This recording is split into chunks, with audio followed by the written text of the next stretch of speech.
අපේ ලෝකයේ කියන්නේ ගණන් කරන්න බැරි තරම් අභිරහස් වගේම පුදුමයන් සංගවාගෙන ඉන්න තැනක්. මේ ගැන අපි දන්න දේවල් වලට වඩා නොදන්න දේවල් ප්‍රමාණය ගොඩක් වැඩි. මේ ලෝකයේ තියෙන ඒ වගේ පුදුම සහගත දේවල් හැම එකෙම වාගේ ඒවට මාවෙනික රහස් සංගවාගෙන ඉන්නවා.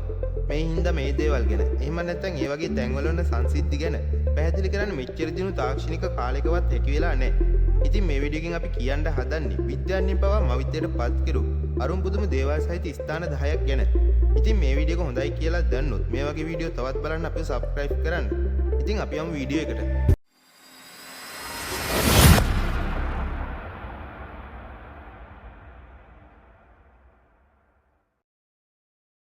කසකස්ථානයේ පිහිටලා තියෙන බරක් සානුව කාලය ගත වෙන්නේ නැත්තනක් කියලා ගොඩක් අය කියනවා. මේ පැත්තේ ජීවත් වෙන මිනිස්සු මේ පැත්තට කියන්නේ ගියොත් නොයන තැනක් කියලා. ඒ නම හැදිලා තියෙන්නේ ඉතිහාස කතන්දර අනුව මෙහෙට ගිය මිනිසුන්ගේ ගොඩ දෙනෙක් ආපහු ආවේ නැති හින්දා කියලායි සඳහන් වෙන්නේ. ඉතින් ඒ වගේම තමයි සෑහෙන කාලයකට පස්සේ ආපහු ආව මිනිස්සු කාලය ගැන වගේම පිටසක්වල ජීවීන්ගේ බලපෑම් ගැන ගොඩක් කතා කියලා තියෙනවා. හැබැයි අර ආපහු ආවේ නැති අයට මොකක්ද උනේ කියලා නම් තාමත් අභිරහසක්. අතීතයේදී පොඩි දූපතක් විදිහට තිබුණු මේ සානුව පස්සේ කාලයක වතුරේ ඉඳිලා ගිහින් සානුවක් බවට පත් වෙලා තියෙනවා. මේකේ තියෙන තවත් අద్భుත සංසිද්ධියක් තමයි මේ ස්ථානයේ රැයක් ගත කරපු මිනිස්සු නිල් පාටට හැරුණා කියන කතාව. තව දුරටත් කිව්වොත් මේ ස්ථානයේ අලුතෙන් මතුවලා තියෙන සොහොන්ගල් සුසාන භූමියක්. හැබැයි මේකේ වලදාලා ඉන්නේ කවුද කියලා නම් තාමත් අභිරහසක් වයි පවතින්නේ. ඉතාලියේ පොරෝනස් නගරයේ පිහිටලා තියෙන අපනීනෝ ප්‍රතිමාව ඇපනයි ස්කන්ධයේම කොටසක් විදිහට නිර්මාණය කරලා තියෙන්නේ කලා ශිල්පිකු ජාපවන්නියා විසිනි.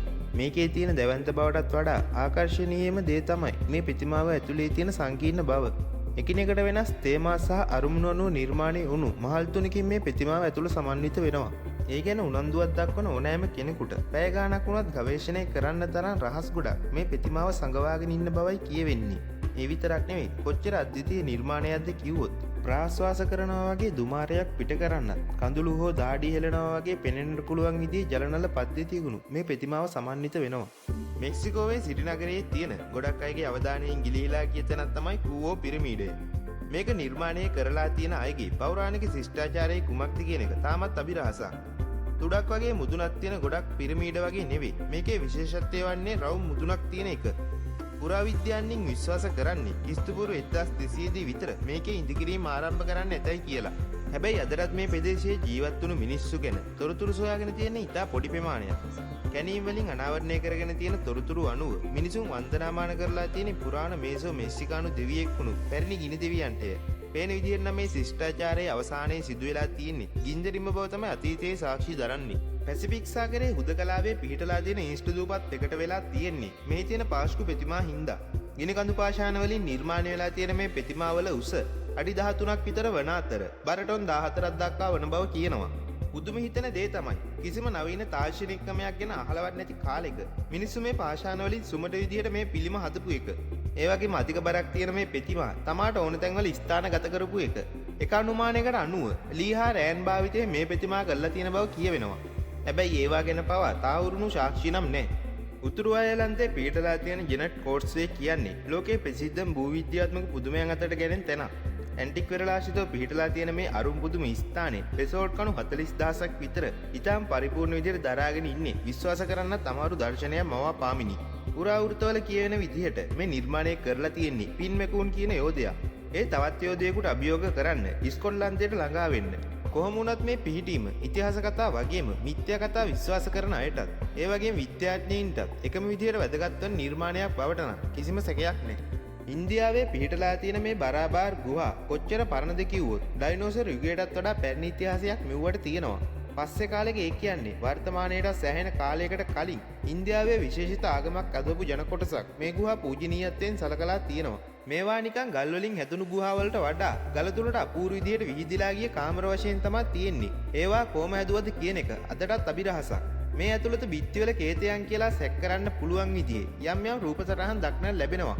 මේවායේ වාසය කරලා තියෙන්නේ निराහාරව සිටීම, නිරුවතින් සැරිසැරීම වාගේ අමුතු ක්‍රියාකාරකම් වල නිරතුණු අගුස් කියන ජන කොටසක්. ඔවුන් කලකදී ඊටම අභිරහස් විදියට මහ පොළොවෙන් අතුරුදහන් වුණා කියලායි සඳහන් වන්නේ. චීනයේ පළමු අධිරාජ්‍ය වන ෂීෂැන්ගේ මරණයෙන් පස්සේ ජීවිතය ආරක්ෂා කරන්න නිර්මාණය කළා කියලා විශ්වාස කෙරෙන ටෙරාකෝටා සොල්දාදුවන්ගේ සමන්විත විශාල හමුදාවක් චීනයේ ගොවියන් පිරිසක් විසින් සොයාගන්නේ 1974 අවුරුද්දේය. මේ හමුදාව නිර්මාණය කරලා තියෙන්නේ ඇයි කියලා සොයාගන්න පුළුවන් වුණත් මේ මහා විශාල සෝහන් ගැබ්වල අධිරාජ්‍යයේ සෝහන තියෙන නිශ්චිත ස්ථානයක් හරි ඒකේ නිදන් කරලා තියෙන වස්තු සම්භාරය හරි තවමත් අභිරහස් විදියට ඇත. පුරාතන ලේඛනවල ශීර්ෂයන්ගේ සෝහන ගැන විස්තර කරලා තියෙන්නේ අද්විතීය රාජධානියක් මැත්තේ තියෙන අලංකාර භූගත මාලිගාවක් විදියටයි. ඉතින් අද වෙනකොටත් මේ අద్భుත සෝහන් ගැබ තුල සැඟවිලා තියෙන ගොඩක් රහස් අනාවරණය කරගන්නට පර්යේෂකයන්ට පුළුවන් වෙලා නැහැ. සෞදි අරාබියේ අල් නස්ලා කියන ගල් කුට්ටි වල පිහිටීම ලෝක විද්‍යාඥයින් කුතුහලයට පත් කරන්න සමත් වෙනවා. මේ ගල් කුට්ටි දෙක හරියටම පීහකින් චීස් කෑල්ලක් කැපුවා වගේ එකිනෙකට වෙන් වෙලා තියෙන්නේ කොහොමද? ඊටත් වඩා විස්මයජනක දේ තමයි මේ ගල් කුට්ටි දෙක හරියටම සම්බාර කරලා තියෙන්නේ ඉතා කුඩා ආධාරක දෙකක් මත වන එක. මීට අමතරව අල් නස්ලා පර්වතය සතුන් මිනිසුන් සහ අద్భుත සංකේත නිරූපණය කරන පුරාණ කැටයම් වලින් සමන්විත වෙනවා. හරියටම ක්‍රමානුකූලව මේ ගල් කුට්ටිය බෙදුනේ කොහොමද? මේ තියෙන කැටයම් කොච්චර පරණද? ඒ වගේම මේවා නිර්මාණය කළේ කවුද කියන එක හරියටම තහවුරු කරගන්න එක විද්‍යාඥයන්ටවත් හැකි වෙලා නැහැ. මෙක්සිකෝවේ නයිකා කඳුවලට ආසන්නයේ අභ්‍යන්තරයේ තියෙන මේ පලිංගුව හරියට විද්‍යාප්‍රබන්ධ නවකතාවගෙන අద్భుත පීඩීමකට සමාන වෙනවා. 2000 අවුරුද්දේදී පතල්කරුවන් දෙන්නෙක් විසින් සොයාගත්ත මේ පලිංගුව කිව්වට විශ්වාස කරන්න බැරි තරමේ දිග මීටර 12ක් සහ මීටරයක් විතර පල්ලකින් යුතු පලිංගු වලින් පිරලා තියෙනවා. ගුහාවල තියෙන ජලයේ khනිජ ප්‍රමාණය ඉහළ හින්දා මේ විදිහේ සංසිද්ධියක් ඇති වුණු බව විද්‍යාඥයින් කිව්වත් මේ තරම් විශාල ඒවා නිර්මාණය වෙලා තියෙන එක විස්මයජනක බව ඔවුන් පවා පිළිගන්නවා. ඉතින් මේ වීඩියෝ එක හොඳයි නම් වීඩියෝ එකට ලයික් එකක් දාලා ෂෙයා කරන්න. ඔයාලගේ අදහස් පල්ලෙහායින් කමෙන්ට් කරන්න. ඔයාලට සුබ දවසක්.